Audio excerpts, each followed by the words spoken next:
Hello and welcome. This is the Insurance Pro Blog Podcast. This is episode 444. I am Brandon Roberts. And I am Brantley Whitley. And you are listening to the internet's favorite podcast about life insurance. It's a short and distinguished list. Number 444. Yeah. Oh, we're back to saying numbers now. Yeah. Okay. We do. I have. Actually, Unless I I think it's forgot. number 443. But It's 444, trust me. There was a little mistake in the notes numbering that took place a while ago. okay. So, a couple weeks ago we did episode 440 something .2. But that's okay. Okay. All It right. happens. Whatever. That or there is no 442, whichever. Yeah. My nomenclature for the folders goes up to 442. So it's always possible that I screwed that up. No, I think your mistake was brought about by my mistake at the beginning. There's just mistakes all around. Yeah, we're fixing these little People- behind the scene things live. Thanks for hanging with us. Some people might say this entire podcast. But we appreciate those who hang in there. We do. Yeah. We do. Well, we should do these things off air. Well, That's all right. we just When want to you- give you your money's worth. That's the spirit of what I was going to say. You just got it out quicker. Paid up additions. That's today's discussion. What? That's a totally new topic. We've never talked about that That's- before. Hey, we enjoy paid up additions. Well, If you'd I like think in your the past- iHeart PUAs t-shirt, Don't come to our website because we don't have any. But if you'd like to make some, I love puas. speaking of more bad ideas, Yeah, you'll get questions all day. What's a pua? What's kind of like a panda, except not. Yeah. So I think this discussion on paid up additions is more poignant and less nuanced than probably any that we've had before. I'll say that. and he means it. You Yeah. can take that to the bank. That's right. The idea for this discussion today is really trying to help people get a handle on how paid up additions work in a fundamental way and why they play a critical role in whole life insurance when you are trying to build the most cash value possible. Yep. Because there is considerable, I would say, moderate to advanced understanding when it comes to whole life insurance for cash buildup. Paid up additions are at the core of that. You don't have to be an expert in this, but there are some things that you should be looking for from a very basics point of view to ensure that you've got the right thing. Yes. And I speak from decades now of experience when I say there are a lot of people who are confused about that, and they come to us with what they bought, and they ask, is this optimized for paid up additions and cash accumulation? And we look at it, and we go, not even close. Right. And they're oftentimes sad to hear that, but they also tell us, well, my agent said it was. Well, good for him. It's optimized for his cash accumulation. You didn't specify. Yes, that's Is good this point. policy optimized for cash accumulation? Abso-freaking-lutely it is. So I'm going to start by saying that a policy built for strong cash performance must have a paid up additions rider. Yeah. All caps must. It's not it's not up for negotiation. No.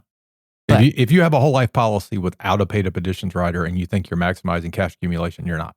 Yep, simple as that. And you may ask, what about high early cash value? We'll get there, but We're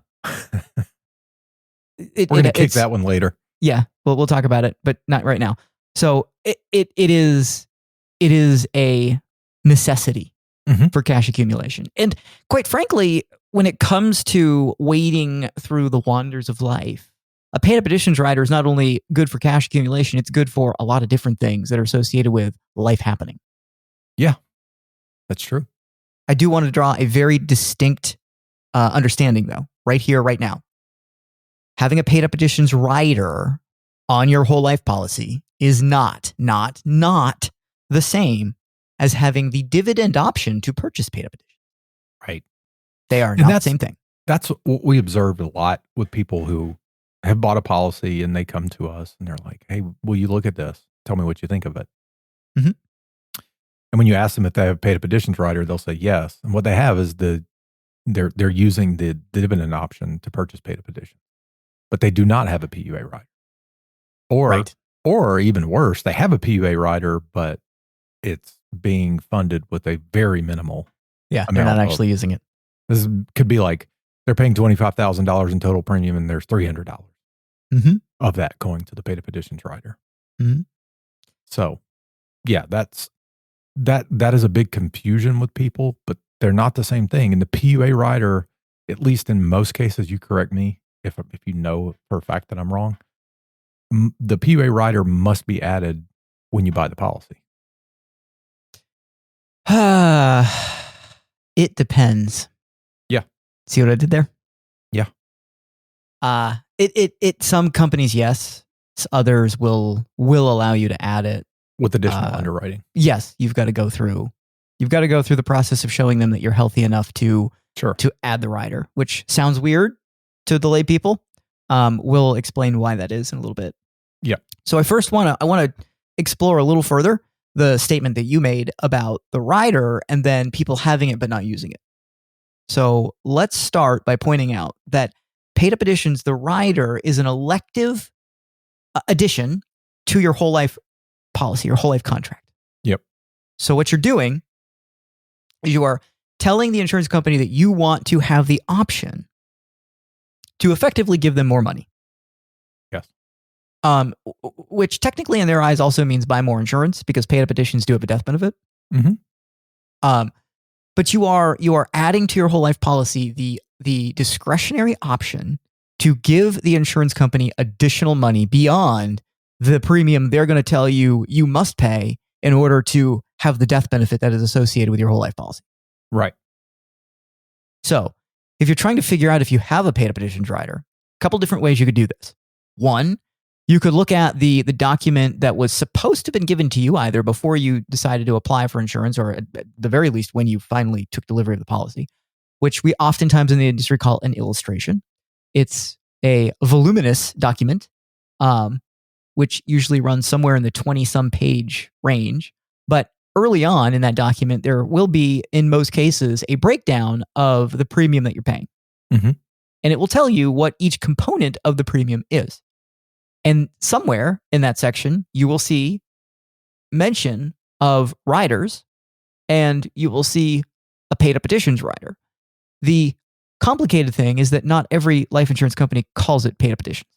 Right. So you do sometimes have to pick through their phrasing to figure out what they actually call the paid up additions rider. Some will call it out very clearly.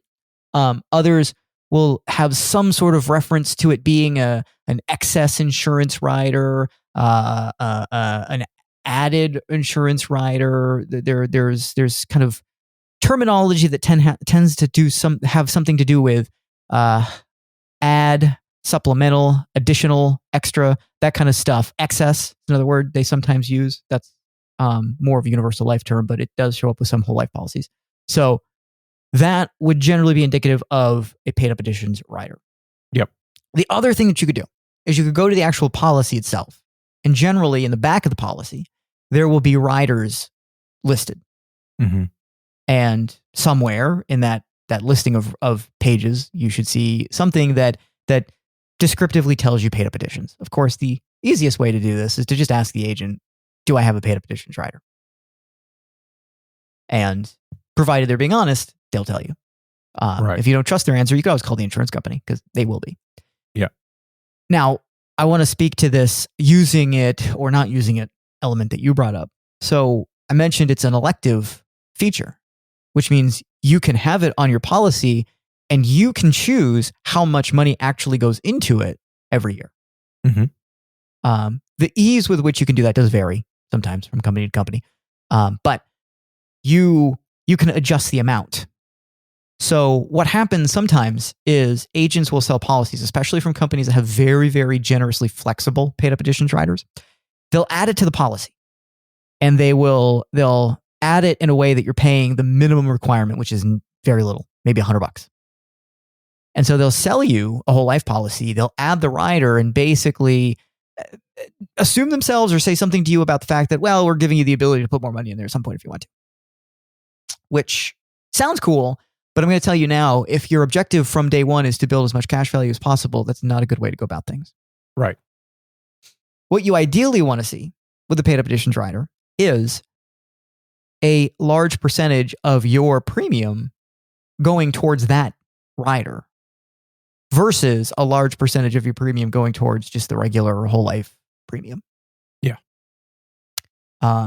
We do have some examples of that, but before that, I just want to kind of lay the fundamental foundation for why we do it this way, why it works this way, why paid up additions are desirable. And very, very, very zoomed out, paid up additions are the most efficient way to build cash value on a whole life insurance policy. Mm-hmm. Period. End of story. They're low expense. They create immediate cash value. They earn their own dividends and they earn their own guaranteed interest. Right. So when it comes to the expense component of where your premium dollars can go, the most expensive thing is going to be the base whole life policy, base whole life premium. So buy $1 million of whole life insurance, the premium might be something like $10,000. That's paying that $10,000. You have to do that in order to keep the policy, but it's not very cash efficient. Not right. in the beginning. Right. There are some other things that paid up additions also bring to the table that aren't necessarily cash focused, but they're very, very good things to have just from a planning standpoint. So they do provide their own death benefit. They're a rather inefficient way to build death benefit. So don't get overly excited about that. They most of the time allow pretty substantial premium flexibility. And this is a big, big, big consideration for people who are looking to use whole life insurance for cash accumulation. Because the one thing they get worried about is they think of it as a payment they're going to have to make every year or month or whatever it's going to be. And they're a little worried about what kind of commitment they're going to be making in terms of ongoing money going to the insurance company. So if we're setting up this policy to have a $24,000 a year premium, I don't know that I want to be committed to having to pay $24,000 every single year to the insurance company. Right. If we use a lot of paid up additions, that's not the commitment. Right. Because again, as we already covered, you can adjust the paid up additions amount, you can reduce it, and significantly minimize your commitment on an annualized ongoing basis to the insurance company. Yep. You can also withdraw the cash that is associated with paid up additions. Mm-hmm. So when it comes to whole life insurance, cash that is accumulated as part of guaranteed cash of the base whole life product can never be withdrawn. That must be lent. You can only withdraw cash that is created by paid up additions. Whether they got there from the dividend or you electively putting them in there, it doesn't matter. But that is the only amount of cash value that can be withdrawn from a whole life insurance policy. Right. So those three things, they don't necessarily augment the cash buildup, but they're really good from a long-term planning standpoint because they hedge certain risks. What happens if I lose my job? Well, I can always adjust the amount of money going to the insurance company via the paid up additions rider. Yep. What happens if I find myself in a financial emergency? I can withdraw the cash. I don't have to take a loan if I never think I'm going to put that money back in there. And I do get a little bit of additional death benefit, which is cool to have. So these are good things from a long-term planning standpoint. Yep. Now, one other thing to understand about paid up additions, they all have limits. So this may sound really great. And you may be thinking to yourself, oh, what I really want to do is just buy this teeny tiny whole life policy and put as much paid up additions in there as I can possibly get my hands on. And that's something we would all love to be able to do. Mm-hmm. But we can't. They figured that one out. Yeah. And there's a couple different reasons why you can't. We used to be able to do it a lot more than we currently can. There are tax laws that say you can't. So we have to work within those confines. And then there are specific insurance company rules that say you can't. So we have to work inside those rules as well. The death benefit that is associated with paid up additions, that is something that insurance companies do worry about because they don't want to give you the ability to buy up an unlimited amount of additional death benefit if you find out you're terminally ill, for example. Right. So there are absolute hard limits in terms of the amount of paid up additions that can go into a policy based on certain parameters, primarily how large the base whole life premium is. Mm-hmm. Which are decided at initial underwriting. Correct. So that might look something like you can have 10 times the amount of paid up additions as the base whole life premium. Right. So if you got a $10,000 base whole life premium, you could have a $100,000-ish premium going into the whole life policy overall. Right. Not everybody's the same. That's true. Every company is slightly different. Yep. And some companies have hard lifetime limits as well. Right. So once you reach a certain aggregate amount of payments to paid up additions, you're done and you can't put anything else in there. For sure, adding a paid up additions rider to your whole life policy can add some complexity when it comes to modified endowment contract mitigation. It's not wildly complicated, but it does require a little bit of moderate, advanced is probably too heavy a word here, understanding of life insurance mechanics. Yep. So I only bring that up to say that if you're looking to buy a cash-rich whole life policy and you go to your agent and you say, I want to add a paid up additions rider, and they go, okay. And then you ask, so what will that do as far as putting me at risk of violating the modified endowment contract rules? And that agent goes, I mean, it could maybe make it worse. You need to find somebody else. Well, they're not lying to you. But that it's a true statement, but you need a little more expertise than that. Yeah. And I hear the guys at the insuranceproblog.com are fantastic at this. So you should just go there and reach out to them. I want to go back to your example where you said, we were talking about someone who's paying a $24,000 annual premium. Mm-hmm. Because this is what we see a lot of. Uh-huh. We see someone that's paying a $24,000 annual premium. They have a paid up additions rider, and there's $100 going to that. The nuance of this is, and it's usually sold to them as, well, this $24,000 is going to give you let's just use $1 million death benefit. I have no idea, because that would wildly depend on how old you are, what your health is, all that sort of stuff. But let's just say it's a $1 million policy. If you have some extra money, you can pay it towards the paid up additions. What we're suggesting is you instead say $24,000 is my hard limit. Yep. So I would like the most that I can get of that $24,000 going to paid up additions. Mm-hmm. So that may look something like, I'm just using random numbers, but that may be $12,000 that's going to what we call the base whole life policy, and $12,000 going to the paid up additions rider. Mm-hmm. Now, will that change the overall death benefit? Yes. Which direction? Don't know. The illustration software will tell you that. But the bigger point is that will create the engine for the cash growth. If you still need $1 million death benefit, then there's nuances and there's ways to massage that to get it to happen. Yep. The most inefficient way to get $1 million death benefit is to buy all whole base, or all whole base. If we still named our episodes off of miscues.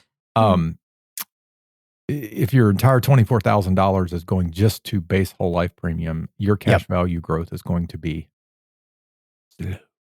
Yeah. So yeah. And if you were to go to an insurance agent and say, hey, I want to buy whole life insurance for cash accumulation. I got $24,000 a year I'd like to put towards this.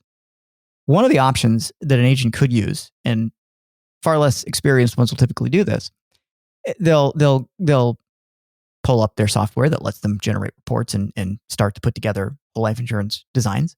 And they'll say, okay, death benefit amount, we're going to solve that based on the premium amount. So I'm going to plug in $24,000 because that's what he's told me he wants to put in here. And voila, it comes out to $1,438,849 of death benefit. Right. That's what you get. Right. For $24,000 a year. And look, we've had a lot of people come to us with these kinds of proposals to say, look, I told him $24,000. He seems to be in line with that. And this is the death benefit, but like, is this good or bad? And when you do that sort of thing, what you end up with is a policy that will have $1,438,000. Yep, that's totally fine. Cash accumulation will be slow, as you mentioned, like zero cash value usually at the end of the first year. Right. Which is typically what tips a lot of people off to, I don't know if I want to do this. Right. because that's an awful lot of money. Hey, but by the end of year 2, you'll have like 0 plus 1. So Yeah. So that's one of the big impediments to pursuing it in that fashion.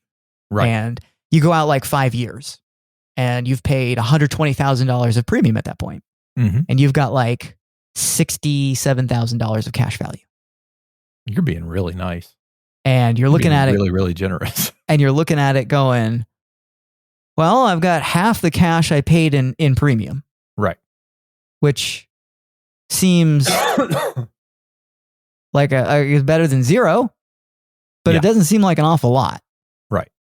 Then you go out to year 10, you've paid $240,000 of premium, and you've got like $228,000 of cash, and you're going, more than half, but it's still, I've paid more money in premiums than I have in cash value. Right. Like, this is where people really start to look at this and go, this doesn't sound like such a great deal. Right. Maybe Dave Ramsey's right. Yep. So if we do something like what you mentioned earlier, where it's split in half, $12,000 is going to be the base whole life premium, $12,000 is going to go to paid up additions. Still going to be paying $24,000 a year. Yep. We're certainly going to lose death benefit. It'll drop nearly in half. What a surprise. Half the base premium, half the death benefit. But at the beginning or at the end of the first year, we're going to have over $11,000 of cash. Right. So cool. Why not 12,000 if we pay 12,000 in paid up additions? Paid up additions do have a one-time load fee that's associated with them. So that's why it's not $12,000. Yep. By the end of year 5, we're actually at like $98,000. Which is a lot more than 67. Yep. By year 10, we are cash positive. Right.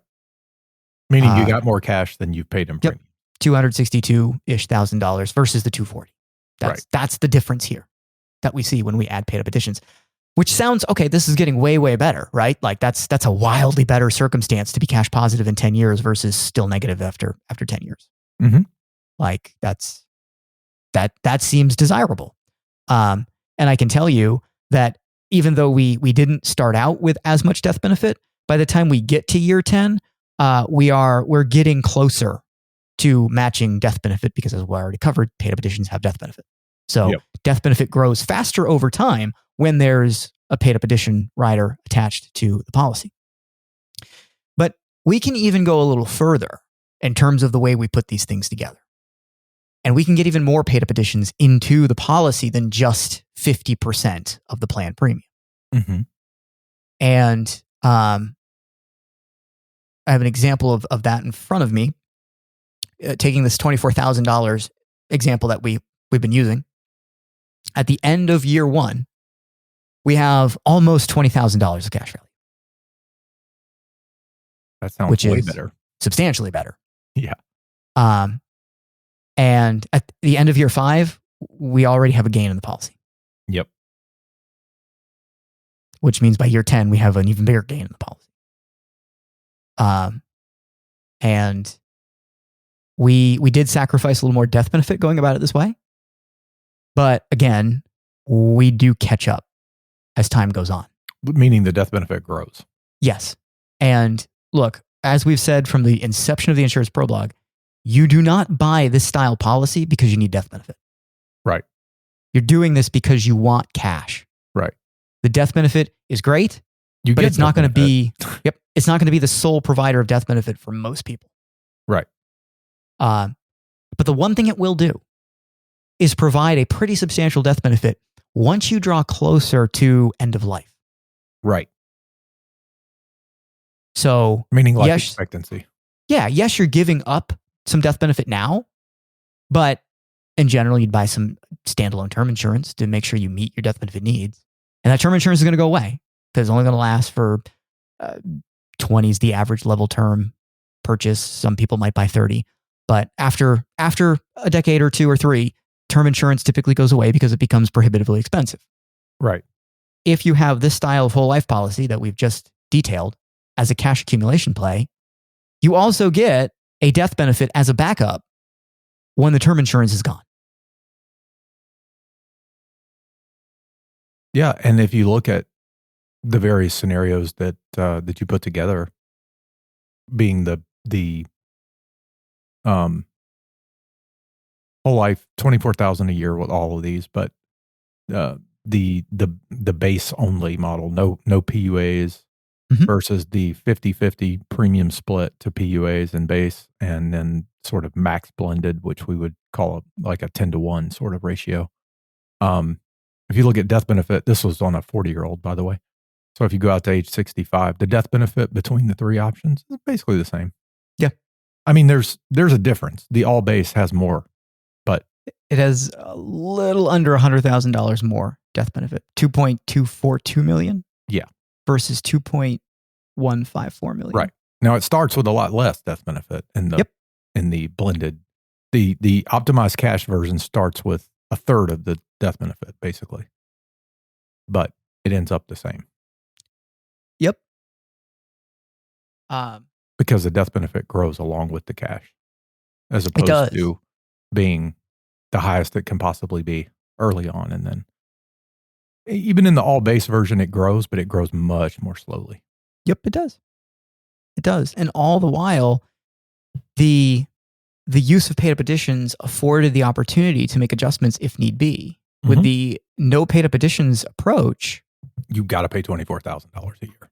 You do, and it's not even optional for the first 4 years, right? Because there's not enough cash. Because there's an option to take cash from a whole life policy and pay the premium, sure, if you needed to. In any whole life policy, yep, that would exist. But for that no paid up additions policy for the first 4 years, if you don't have the $24,000, policy's done. Right. For the other policy or the ones with pay up additions, if you don't have the $24,000, but you do have some money, you've got a lot more options. Yeah. And if you have no ability to make that $24,000 payment, at least in the case of the last example, the one that's got way more paid up additions, it wouldn't matter after year one because the amount of premium that has to be paid in that case, it's only like $2,000-ish. Right. So with $20,000 of cash at the end of year one, you're fine. Yeah. So there's a lot of hedging just life's risks. Yep.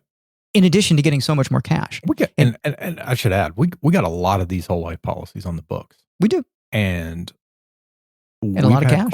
We've had quite a few people who needed to pare back their paid up additions contribution at one point. Yep, we have. Yeah, we've done all the things that we talk about. Reduce the premium by reducing the paid up addition, take the loan. That's all stuff we're very familiar with. And yeah, we have a lot of these policies on the books and several tens of millions of dollars in life insurance cash value. Yeah. Hanging out. Yep. So this isn't theory for us. Right. There's one other thing to note on the death benefit side of this, which is a bit farther out there, but it's significant nonetheless. So the ledgers that we have in our notes go up to age 65. Because that's what we could get a screenshot of the full page for. That's very scientific. But year 26, age 66, my assumption in terms of the design here is that we'd actually put all of these policies in a paid up status. Right. And if we did that with the policy there's no paid up additions, there's going to be a substantial reduction in the death benefit. Oh yeah, I didn't even think about that. It's going to be huge. Yep. On the ones that you use paid up additions, that reduction is going to be significantly less. Right. Because when you put a whole life policy into paid up status, you're losing some of that original death benefit from the base whole life policy. Yep. You're never losing any of the paid up addition death benefit. Right. Now, the magic here, it's kind of I don't know if I want to say that because it's going to confuse people. Never mind. Go ahead. The magic here, I learned years ago, but anyway, go ahead. The magic here is the paid up additions rider. Yeah. Now, there's also the dividend option, purchasing paid up additions, but that is not the key driver in all of this. Yeah, though that's happening in every one of these illustrations that we share. Yep, it is. But I want to be very clear about that just having the paid up additions or the dividend option set to paid up additions does not mean you are optimizing paid up additions. You're not. Right. Can't tell you the number of times. It's optimizing what you're doing with dividends. But. Yep. Yes, it is. Cannot tell you the number of times people have come to us with proposals in hand and told us that the agent said, well, that's how you do it. Choose that dividend option and you're good to go. That ain't it. Nope. High early cash value products. Oh, yeah. Uh, The redheaded stepchild. yeah, they come up. They come up because they have a lot of cash early Well, it on. says high early cash value. I know. So isn't So, that what we want? Well, the simple intuition there is that is the best way for cash then, because more cash is better. It's in the name. It's on the box. So the issue with high early cash value, it is a product that was created to fund business planning insurance purchases, most commonly associated with some sort of key man benefit. Right. So this could be some sort of additional retirement plan that you want to make available for an employee. The insurance policy would give you cash to back that liability, but it would also give you death benefit so that you could recoup the cost of providing that benefit, or recoup the cost of losing that employee if they met an untimely death. Right. The high early cash was there to help a lot of business owners deal with the problem they would have from an accounting standpoint, a balance sheet standpoint, to put, let's say, $20,000 aside on the behalf of an employee and have virtually no cash at the end of the day in the first year if they did that. Right. Keep in mind, high early cash value precedes all of the fanciful things that we do with paid up additions. Yeah, because at one time that wasn't a very thing. long time. Yeah. Mm-hmm. So high early cash for a lot of years, it was only available to the business market. Like yes, it was. It wasn't a consumer facing product. And there are still companies out there that have pretty high minimum premiums on high early cash value products. That's true. So you don't just buy one with $10,000. Right. Like $50,000 to $100,000 is the entry point. But now with all of the things we can do with paid up additions and such, high early cash has kind of fallen mostly out of favor. Because the one thing high early cash does as well is sacrifice cash performance longer term. It's not necessary. Because in general, the business owner isn't intimately tied to whatever the performance of the whole life policy is to create the benefit to the employee for retirement purposes. Yeah. So that amount of cash is not as significant. Yeah. But for the individual who's just buying a policy to try and optimize as much cash flow growth as possible, it matters. And high early cash will definitely sacrifice a significant amount of rate of return. Long term. Yep. It does well in exactly what it says. It has high early cash value. It does that. Yep. But when you get 10 plus years out, it starts to really lag. Yep. That's been our experience. It does. It does. And there's no amount of trying to add paid up additions to a high early cash value product to bring it back more and even.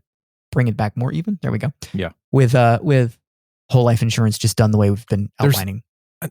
I guess what I've learned over the years with high early cash value and you know, as we've progressed through time and become more competent at understanding the internal workings of these policies, is that high early cash value is not some magical product.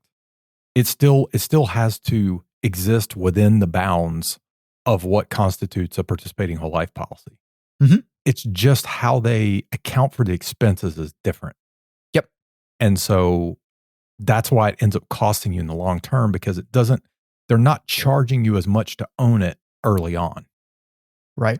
Like that, I know that's something we've told people before, like all of the money that the insurance company makes, that the agent gets paid, all the expenses associated with issuing a whole life policy to you, the consumer, are contained within your premium. Mm-hmm. It's just a matter of how they charge it when they do so. And with high early cash value, it's lower expense on the front end overall, which is why they can give you more cash value, but you're paying a higher expense for longer. I don't know if that made any sense. It does. It did to me, but I've been doing this for a while, so that's. Whereas a typical policy, your most expensive year is your first year. Yeah, and then it dramatically changes after that. So it's somewhat fair to say that we've commented for a long time that there's an efficiency to whole life insurance that grows with age. Yes, that efficiency doesn't always materialize in quite the same way with higherly cash value products. Right. That's 100% accurate. The last thing that I want to note is that absolutely none of this applies to universal life insurance. That's right. Because people will ask, and people come to us and they say, I want universal life insurance with paid up additions. And it doesn't work that way. Yeah. Universal life insurance doesn't have paid up additions. It doesn't need them. No, all the premium is flexible. Yeah. So just know that this is entirely. There is no paid up additions rider on universal life insurance. So. Nope. Nor is there a dividend option, because generally speaking, there aren't dividends. Right. So this is explicitly whole life insurance. And this is the way to do whole life insurance if you want a cash-rich build-up policy. And if you want to do that, you should reach out to us. You should. At theinsuranceproblog.com. That's right. Just go to the contact page, send us a message. And we would be delighted to speak to you. Absolutely. And with that, I am Brandon Roberts. And I am Brantley Whitley. And we will see you next week.